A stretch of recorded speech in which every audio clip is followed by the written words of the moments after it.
kindness and catches feelings for him. And during this, rumors about Ryan Reynolds being controlling come into play. The rumors are like he prefers Blake being more low-key, staying home raising the kids, working on her little lifestyle brand, and staying out of the limelight. Supposedly, Ryan Reynolds got uncomfortable with Blake working so closely with Justin. I just want to be clear that you should not be the intimacy coordinator. You should definitely hire intimacy coordinators, which we did have. Thank goodness. You were teaching Justin how to pull you in. Where have you seen that.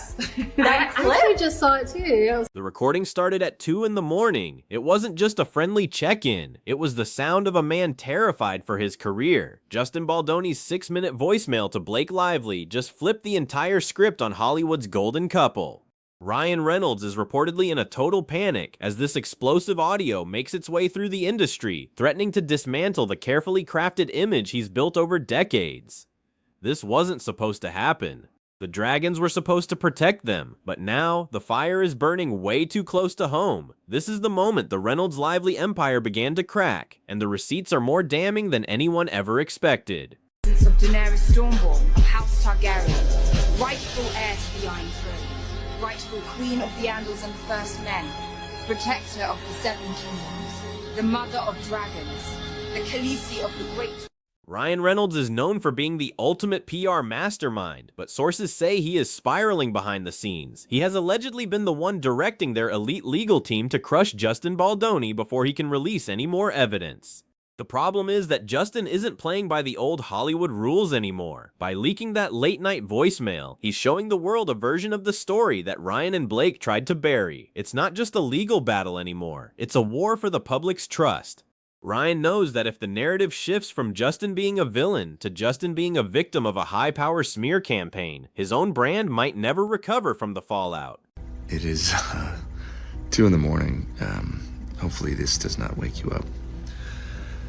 Whew.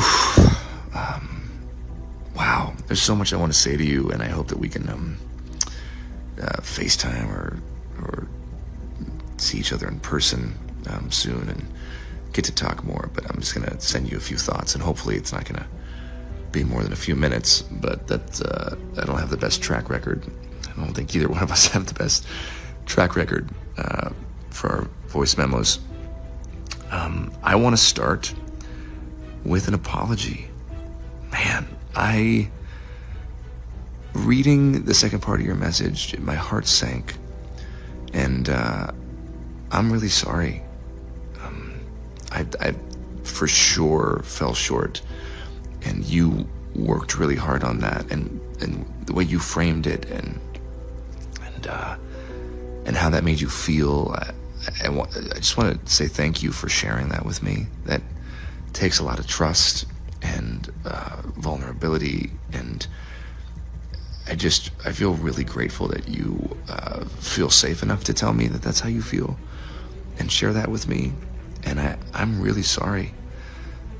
I f***ed up. That is a fail on my part. One thing you should know about me is I will admit and apologize when I fail. I am far from perfect. I am a very flawed man, as my wife will attest.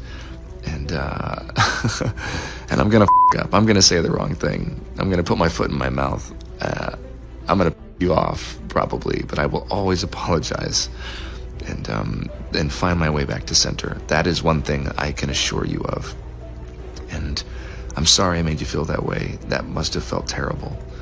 And I will for sure do better. That was not my best weekend, and I should have given it more time. And damn right, you got great friends if that's how you felt and they knew that. And you should all have friends like that, aside from the fact that they're two of the most creative people on the planet. The three of you guys together, it's unbelievable. Talk about energy and just a force, all three of you. The most shocking part of the voicemail reveals the intense pressure Justin was under. He wasn't just apologizing for a creative difference. He was reacting to a direct threat. Blake Lively reportedly told him she was going to unleash her dragons on him, referring to her husband Ryan Reynolds and her best friend Taylor Swift. In the world of celebrity power, that is the ultimate ultimatum. Justin's team argues that this was a blatant attempt at extortion, using the two biggest names in entertainment to bully a director into submission. When you hear Justin's voice, you don't hear a predator. You hear a man who knows he is about to be steamrolled by the most powerful circle in the industry. It's really good, and it's gonna make the movie sing like you said, and I'm excited to go through the whole movie with you. The rumor mill is spinning out of control with claims that this entire legal war was actually a desperate move to save Blake and Ryan's marriage. Some insiders suggest that Blake may have caught genuine feelings for Justin during the filming of their intense romantic scenes. When Ryan supposedly sensed the chemistry, the situation reportedly turned toxic. To deflect from the personal drama, the narrative was allegedly shifted to make Justin look like the problematic one on set.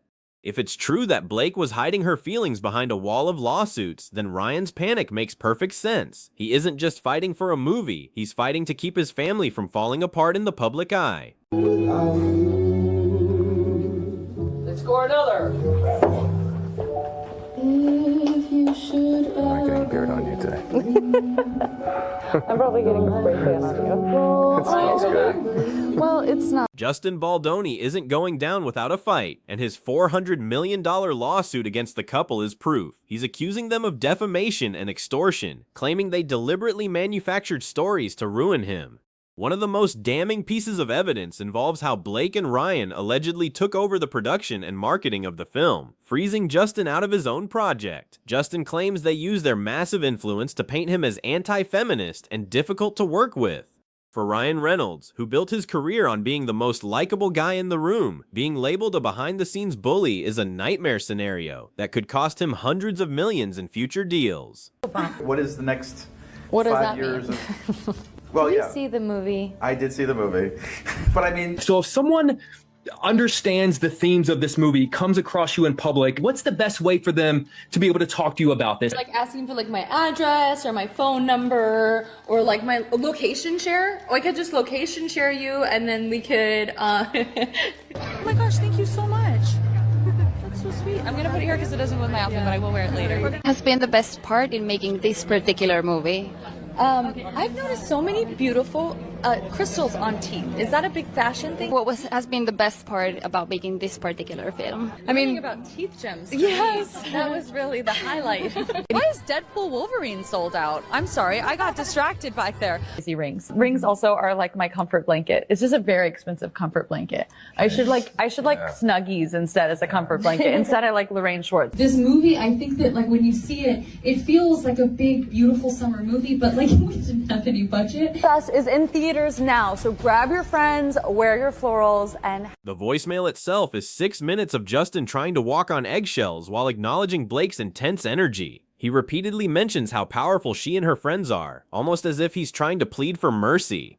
Listeners have pointed out that while he is apologetic, he sounds like someone who has been backed into a corner. He admits to being a flawed man, but insists he would always find his way back to center. This doesn't sound like the toxic director Blake described in her 80-page legal complaint.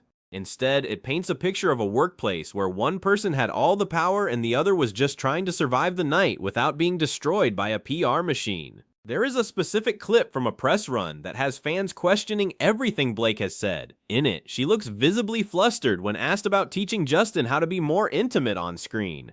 The interviewer even had to remind her that an intimacy coordinator should have been handling that, not the lead actress. This has fueled the theory that Blake was the one pushing for more closeness, only for the narrative to be flipped later, when things got complicated with Ryan. If Blake was indeed the one initiating the intimacy and then later used it as a weapon in a lawsuit, the legal implications are massive. Ryan is reportedly terrified that more footage like this will come to light soon. Justin's legal team has also exposed how text messages were allegedly manipulated by the lively Reynolds camp. They claim that Blake's team cropped out emojis and full sentences to make Justin's polite check-ins look like harassment. In one instance, Blake claimed Justin invaded her privacy while she was undressed in her trailer. However, Justin's team released text receipts showing that Blake actually invited him in to go over lines. This discrepancy is what has people turning on the couple. If they are willing to lie about something as serious as a privacy violation, what else are they willing to manufacture? The credibility of the entire Hollywood power couple is currently hanging by a thread. The backlash against Blake has reached a boiling point because of her tone-deaf promotion of the film. While the movie deals with heavy themes like domestic violence, Blake was busy promoting her hair care line and her alcohol brand. Fans felt she was treating a serious subject like a fun summer floral aesthetic. This disconnect made people look closer at her behavior, leading them right back to Justin's side of the story. Many now believe the lawsuit was just a shield to protect her from the criticism she was receiving for her insensitive remarks in interviews. Ryan is reportedly furious that his wife's brand management has failed so spectacularly, dragging his name down with her. Justin Baldoni's lawsuit against the New York Times adds another layer to this scandal. He's suing them for $250 million, claiming they acted as a mouthpiece for Blake's unverified claims. He argues the media was used as a weapon to bury him before he could even defend himself. This is a direct shot at the Hollywood smear machine that Ryan and Blake have allegedly mastered. By taking on a major news outlet, Justin is showing that he has the receipts to back up his claims. Ryan is now facing the reality that he can't just buy his way out of this one. The truth is leaking out in 6-minute increments, and it's not looking good for the Dragons. One of the most bizarre theories circulating is that Ryan actually prefers Blake to stay in her lane. Rumors suggest he's more comfortable with her being low-key, raising the kids, and working on her lifestyle brand rather than being a major movie star. When she took the lead in this film and worked closely with Justin, it allegedly created a rift. If Ryan was the one pushing her to file the lawsuit to exert control over her career, it would explain why he's so heavily involved in the PR strategy. But this plan has backfired. Instead of quieting the rumors, the lawsuit has opened a Pandora's box of allegations about their marriage and their professional conduct. The Khaleesi comparison is what really stuck with fans. Blake comparing herself to a queen who burns her enemies alive with dragons is a heavy metaphor. It suggests a level of entitlement and power that doesn't sit well with the public. Justin's voicemail acknowledges this power dynamic directly, and you can hear the exhaustion in his voice. He was dealing with a co-star who felt she was above the rules because of who her husband and friends are. Ryan is now seeing the downside of being part of that inner circle. When you claim to have dragons, people eventually want to see if you're actually the villain of the story you're trying to tell. As the legal battle intensifies, reports are surfacing that Blake and Ryan have already started speaking with high-profile divorce lawyers. The stress of the lawsuit and the public backlash has reportedly driven a wedge between them.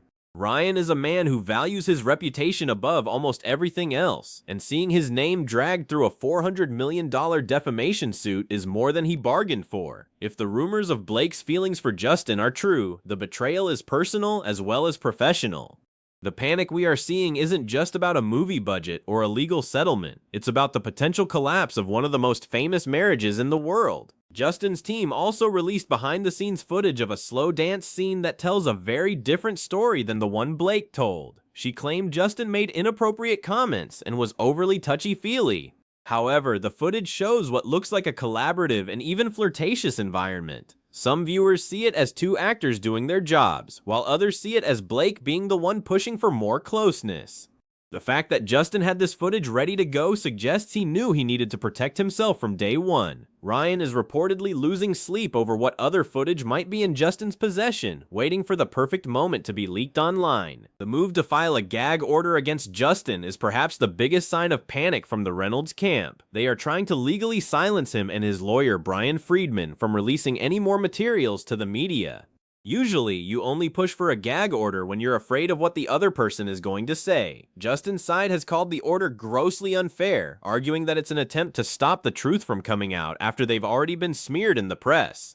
If the public isn't allowed to hear the rest of those voicemails or see the rest of that footage, they are likely to assume the worst about Blake and Ryan. The internet is currently divided, but the tide is turning in Justin's favor. People are tired of the mean girl energy they feel coming from Blake's camp. Resurfaced interviews from years ago show her making insensitive comments to journalists, which has only added fuel to the fire. Ryan, who is usually the king of social media, has been uncharacteristically quiet or focused on safe corporate posts. This silence is being interpreted as a sign that he's in damage control mode. The carefully built wall of likability is crumbling, and no amount of witty Twitter posts or Deadpool marketing seems to be able to fix the damage done by those damning voicemails. In the voicemail, Justin even brings up Ryan and Taylor Swift by name, calling them two of the most creative people on the planet. It sounds like he's trying to stroke their egos to stay on their good side, but now, that same praise is being used to show how intimidated he was. Justin's team argues that you don't send a 2 a.m. voicemail praising your co-star's husband unless you're afraid of what that husband can do to your career. Ryan's involvement in the script and the marketing is now being viewed through a lens of interference rather than collaboration. He wasn't just a supportive husband, he was allegedly the one pulling the strings the whole time. The allegation that Ryan pushed Blake to file the lawsuit is one of the most serious claims. If he used her as a front to attack Justin, it reveals a much darker side to his personality. Justin's lawsuit claims that Ryan directed the PR team to release harmful and false information to paint Justin as the villain. This kind of behind-the-scenes manipulation is what Justin is calling extortion.